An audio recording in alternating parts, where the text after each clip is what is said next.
मंजिल उन्हीं को मिलती है जिनके सपनों में जान होती है, हौसलों से कुछ नहीं पंखों में उड़ान होती है। नमस्कार, मैं Moin Khan maths by Moin sir पर आपका बहुत बहुत स्वागत करता हूं। मैंने चैप्टर नंबर 1 जिसमें रियल नंबर में पढ़ा रहा हूं, रियल नंबर में मैंने विभाजन प्रमेय पढ़ाई और विभाजन एल्गोरिथम विधि, यूक्लिड विभाजन एल्गोरिथम विधि को डिस्कस कर लिया था। विभाजन प्रमेय और विभाजन एल्गोरिथम विधि, इन दोनों के बेस पर मैंने एग्जाम्पल सोल्व करवा दिए थे। अगर आप उन एग्जाम्पल्स को फॉलो करते हो और बाकी क्वेश्चन सोल्व करने की कोशिश करेंगे तो मैं डेफिनेट गारंटी देता हूं कि हर क्वेश्चन आपसे बनेगा। अब इस कड़ी में हम आगे चलते हैं, तो आगे चलते हैं हमारे पास में एक टॉपिक आता है HCF और LCM, जैसा कि आपको यहाँ दिख रहा होगा। अगर HCF और LCM की बात करूं तो हम इनको तभी ज्ञात कर सकते हैं, इनसे पहले हमारी एक मेन चीज होती है अभाज्य गुणनखंड।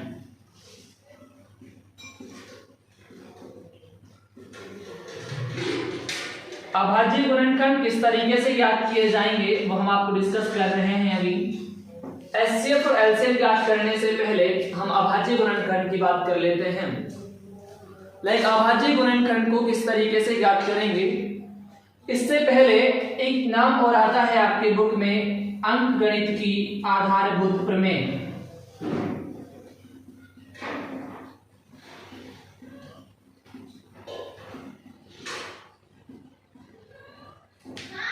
अंकगणित की आधारभूत प्रमेय। अभाज्य गुणनखंड तो अभी जानेंगे, लेकिन उससे पहले अंकगणित की आधारभूत प्रमेय क्या होती है ये एक चैप्टर डिस्कस कर लें। ये एक पॉइंट है कि अंकगणित की आधारभूत प्रमेय, इस प्रमेय के अनुसार किसी भी भाज्य संख्या को, कोई सी भी भाज्य संख्या हो सकती है, इस प्रमेय के अनुसार किसी भी भाज्य संख्या को अभाज्य संख्याओं के गुणनखंडों के रूप में व्यक्त किया जा सकता है। अभाज्य संख्या कहने का मतलब वो संख्याएं जिनको हम और ज्यादा नहीं तोड़ सकते।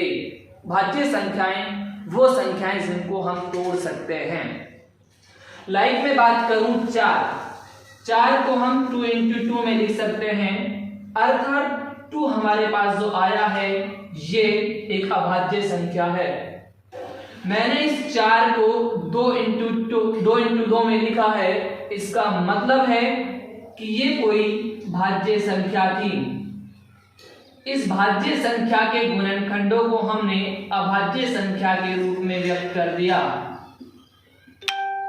भाज्य संख्या के गुणनखंडों को अभाज्य संख्या के रूप में व्यक्त करना, ये अंकगणित के आधारभूत प्रमेय है।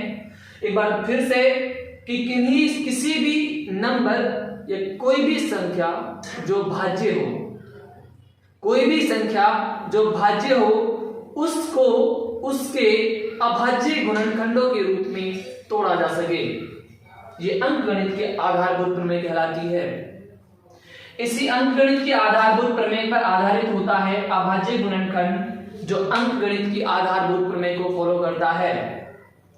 अभाज्य गुणनखंड का मतलब यह होता है कि कोई भी भाज्य संख्या जिसको हम अभाज्य संख्याओं के गुणनखंडों के रूप में व्यक्त कर सकें, या अभाज्य संख्या के गुणनफल के रूप में व्यक्त किया जा सके, वो हमारी होती है अंकगणित की आधारभूत प्रमेय। इस अंकगणित की आधारभूत प्रमेय के आधार पर हम लोग जानेंगे अभाज्य गुणनखंड। शायद मैं उम्मीद करता हूं कि आपको यहां तक की बात समझ में आई होगी। एक बार फिर से रिपीट और कर देता हूं कि अंकगणित के आधारभूत प्रमेय का अर्थ होता है कोई भी भाज्य संख्या, उसको उसके अभाज्य संख्या के गुणनफल के रूप में व्यक्त करना ही अंकगणित की आधारभूत प्रमेय कहलाती है। अंकगणित की आधारभूत प्रमेय पर काम करता है अभाज्य गुणनखंड, या अभाज्य गुणनखंड अंकगणित के आधारभूत प्रमेय सही होते हैं। अब हम बात करेंगे, हमारा टॉपिक है अभाज्य गुणनखंड। अभाज्य गुणनखंड हम किस तरीके से करेंगे, अंकगणित के आधारभूत प्रमेय को जान लिया। अभाज्य गुणनखंड करने से पहले कुछ पॉइंट हैं वो जान लीजिए। वो पॉइंट सबसे पहले हमारे पास में भाजकता के रूल याद होने चाहिए।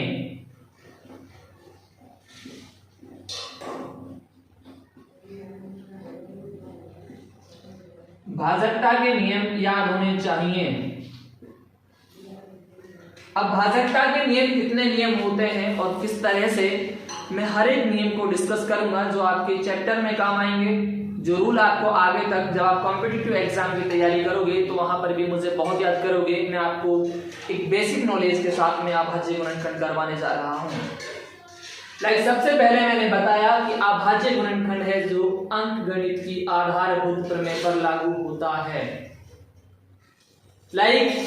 फिर हम बात करें भाजकता के नियम की, हम बात करें तो भाजकता के नियम हमारे पास में सबसे पहले एक रूल आता है 2 का भाजकता नियम। 2 का भाजकता नियम ये क्या कहता है, मैं बोल रहा हूं, आपको नोट डाउन कर लेना है कि जिन संख्याओं के अंत में जिन संख्याओं के अंत में 0, 2, 4, 6, 8 हो, उस संख्या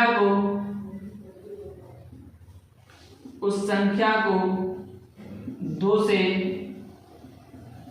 पूरा भाग किया जा सकता है।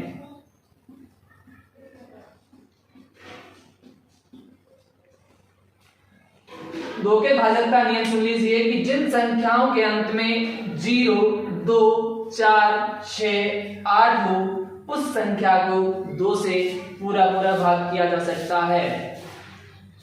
में बात करूं, किसी भी हमारे पास में एक संख्या मैं ले लूं, मान लीजिए हमारे पास संख्या है 10, तो हम देखते हैं कि 10 को हम 2 से पूरा भाग कर सकते हैं, क्योंकि इसके लास्ट के जो डिजिट है वो 0 है। जिन संख्याओं के अंत में 0, 2, 4, 6, 8 हो, उस संख्या को हम 2 से पूरा भाग कर सकते हैं। एक एग्जांपल और दे देता हूं, में 12 की बात करूं तो 12 को भी मैं 2 से पूरा भाग कर सकता हूं। में किसी भी नंबर की बात करूं जिसके अंत में 0, 2, 4, 6, 8 हो, उस संख्या को हम 2 से पूरा भाग कर सकते हैं। इसके बाद में हमारा एक पॉइंट आता है 3 का भाजकता रूल। 3 का भाजकता नियम, ये नियम बहुत अच्छा रूल है, इसको थोड़ा समझने में आपको कठिनाई हो सकती है, लेकिन बहुत सिंपल भी है। मैं समझा रहा हूं कि जिन संख्याओं के योग में, एक बार रूल लिख लीजिए, जिन संख्याओं के योग में 3 का भाग चला जाए, जिन संख्याओं के योग में 3 का भाग चला जाए, 3 का भाग चला जाए, उस संख्या में भी 3 का पूरा भाग जाएगा।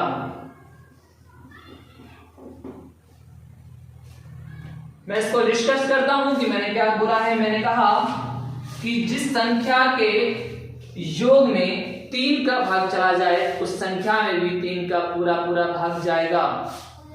कहने का मतलब क्या है? कहने का मतलब यह है, मान लीजिए फॉर एग्जांपल हमारे पास में है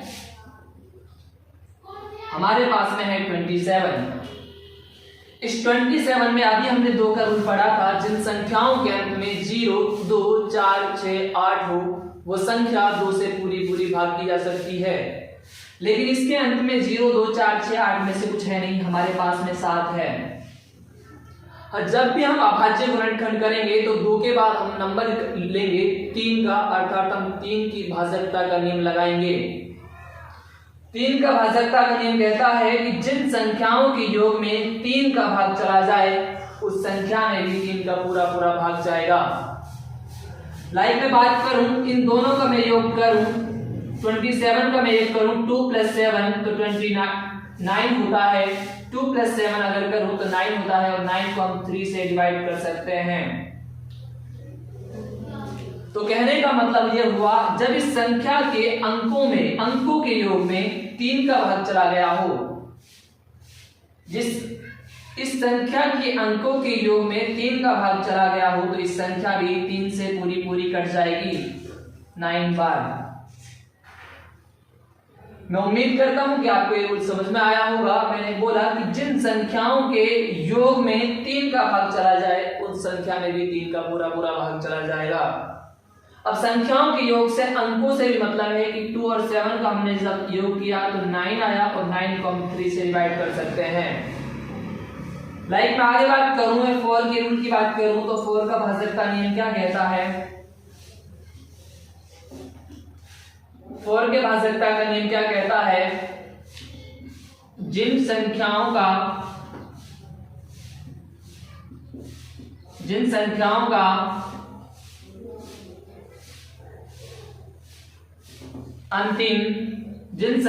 के अंतिम 2 अंक 4 से भाजित हों तो वह संख्या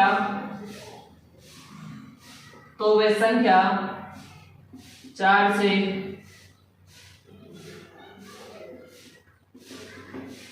पूरी कट जाएगी। मैंने बोला कि जिन संख्याओं के अंतिम 2 अंक 4 से भाजित हों। लाइक एक एग्जांपल की बात करूं, एक एग्जांपल मेरे पास में कहता है कि हमारे पास में कोई नंबर है, इस नंबर के अंतिम 2 डिजिट 4 से अगर भाग हो रहे हैं तो ये पूरी की पूरी जो संख्या है ये 4 से भाज्य होगी। अगर मैं 24 की बात करूं तो ये 6 बार 4 से भाजित हो जाता है, तो कहने का मतलब यह है कि ये पूरी की पूरी संख्या भी 4 से भाज्य हो जाएगी। आगे मैं बात करूंगा 5 के रूल की। एक बार रूल जान लीजिए सारे के सारे, फिर अभाज्य गुणनखंड करना मैं आपको बताऊंगा।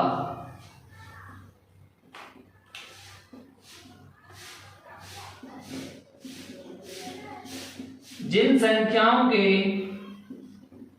अंत में 0,5 हो वह संख्या 5 से भाज्य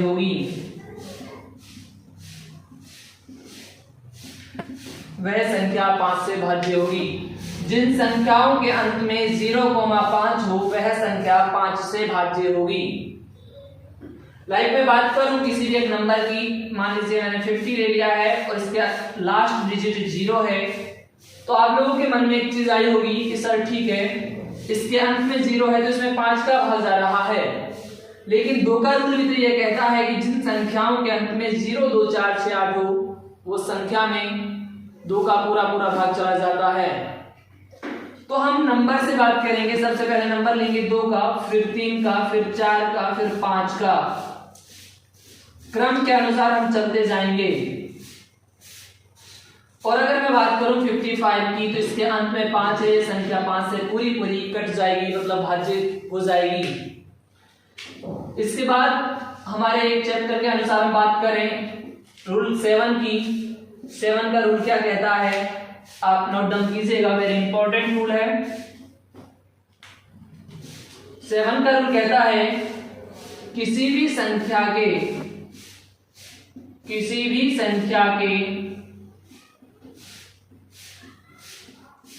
अंतिम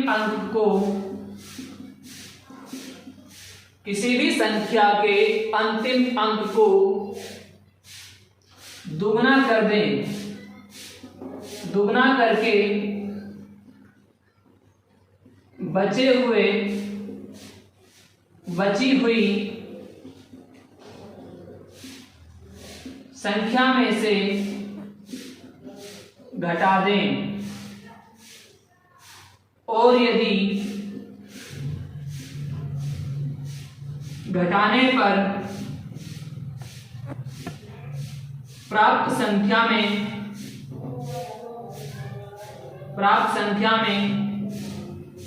7 का भाग चला जाए तो वह संख्या 7 से भाजित होगी। वापस से रिपीट कर रहा हूं कि किसी भी संख्या के अंतिम अंक को दुगना करके बचे हुए पार्ट में से अगर हम घटा दें और जो संख्या हमें प्राप्त हो वो संख्या 7 से विभाजित हो जाए तो पूरी की पूरी संख्या 7 से विभाजित होगी। लाइक मैं एक एग्जांपल की बात करूं, मैंने एग्जांपल लिया 479। हमारे रूल कहता है कि किसी भी संख्या के अंतिम अंक को दुगना करके, अंतिम अंक को मैंने 2 से गुणा कर दिया, लाइक दुगना हो गया, बचे हुए पार्ट में से घटा देना है। जब मैंने इसको दुगना किया तो ये 18 हो गया, 18 को बचे हुए पार्ट में से मैंने घटा दिया। घटाने पर जो संख्या हमें प्राप्त होगी, लाइक हम बात करें 12 में से 8 गए तो बचा 4, यहां पर बचेगा 5।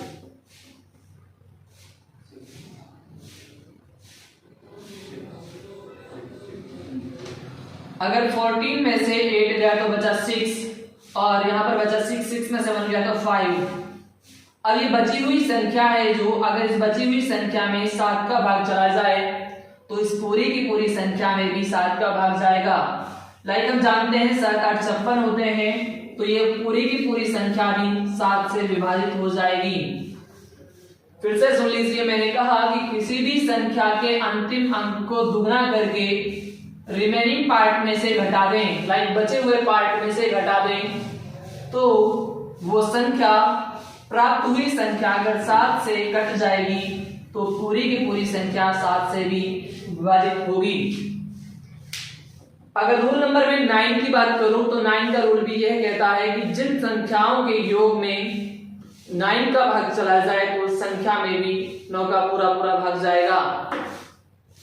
होने को तो हमारे रूल बहुत होते हैं। अगर 11 रूल की मैं बात करूं तो 11 का रूल कहता है कि किन्हीं भी क्रमागत 2 नंबर को, एक को छोड़कर दूसरे को, लाइक एक नंबर को छोड़ा और दूसरे को लगातार ऐड करते जाएं और उनको बाद में आकर के मर्ज कर लें, तो उन मर्ज हुई संख्या में अगर 11 का भाग चला जाता है तो संख्या भी 11 से विभाजित होगी। लेकिन ये रूल आपके लिए इतना ज्यादा इंपॉर्टेंस नहीं रखता है। आपके लिए जो इंपॉर्टेंस पॉइंट रखते हैं मैंने आपको सारे के सारे डिस्कशन कर दिए हैं। एक मैं एग्जाम्पल आपको लेकर के अभाज्य गुणनखंड सोल्व करवा देता हूं, फिर आने वाली क्लासेस में मैं आपको HCF और LCM के बारे में डिस्कशन करूंगा। अगर आप लोगों ने यहां से ये रूल अच्छे से रीड किए और अभाज्य गुणनखंड को सीखा तो मैं दावे के साथ एक चीज कह सकता हूं कि आप अभाज्य गुणनखंड करने के साथ साथ आप HCF और LCM विद इन सेकेंड में निकाल दोगे। HCF और LCM आपके कंपटीशन लेवल तक भी पहुंच चलेंगे। लाइक मैं एक एग्जांपल लेकर के आपको अभाज्य गुणनखंड समझाने की कोशिश करूंगा। शायद मैं उम्मीद करूंगा आप समझेंगे और आपको समझ में आएगा। जैसे जैसे मैं कहता जाऊं ऐसे ऐसे आपको प्रैक्टिस करनी है। मैं गारंटी देता हूं कि आप जब प्रैक्टिस करोगे तो 100% आपसे अभाज्य गुणनखंड हो जाएंगे। रूल लिखाने के बाद मैं चलता हूं अभाज्य गुणनखंड पर। एक क्वेश्चन ले लेता हूं मैं। लाइक में बात करूंगा अभाज्य गुणनखंड की। अभाज्य गुणनखंड में सबसे पहले मान लीजिए एक संख्या ली मैंने 336। इस संख्या का मुझे अभाज्य गुणनखंड करना है, तो इसके लिए आप पहले कुछ रूल्स समझ लीजिए। जब भी किसी संख्या का आप अभाज्य गुणनखंड करें तो सबसे छोटी से छोटी संख्या का उसमें भाग देने का प्रयास करें। भाग देने का रूल किस तरह से होंगे, लाइक सबसे पहले आप 2 का भाजकता का नियम लगाओगे, फिर 3 का लगाओगे, फिर 4 का, फिर 5 का, फिर 7 का, फिर 9 का, फिर 11 का। अगर वो रूल लग जाते हैं तो ठीक है, जब बची हुई संख्या कोई कट जाती है तो ठीक है, अन्यथा उस संख्या को आप एज इट इज रख दोगे। दोबारा से सुन लीजिए, सबसे पहले सबसे छोटी से छोटी संख्या का भाग लगाना है। सबसे छोटी से छोटी संख्या हमारे पास रूल 2 से शुरू होते हैं, तो हम सबसे पहले इसमें 2 का रूल लगाने की कोशिश करेंगे। 2 का रूल हमारा कहता है कि जिन संख्याओं के अंत में 0, 2, 4, 6, 8 हो वह संख्या 2 से पूरी पूरी विभाजित हो जाती है। अगर मैं संख्या की बात करूं तो इस संख्या के अंत में मुझे 6 नजर आ रहा है, तो मैं कह सकता हूं कि यह संख्या 2 से भाजित हो जाएगी। लाइक हम बात करें इसमें सबसे पहले 2 का भाग देने की कोशिश करेंगे, तो 2 एकम 2 एक बार गया, यहाँ से बचा 1, इधर 13 हो गया, 2 छीकी 12, फिर इधर 7 बच गया, 2 छीकी 12, 2 8 16 सॉरी। फिर इसमें देखते हैं दोबारा हम क्या देखेंगे कि दोबारा क्या जो हमने यहाँ पर भाग दिया है उसका भाग जा रहा है क्या।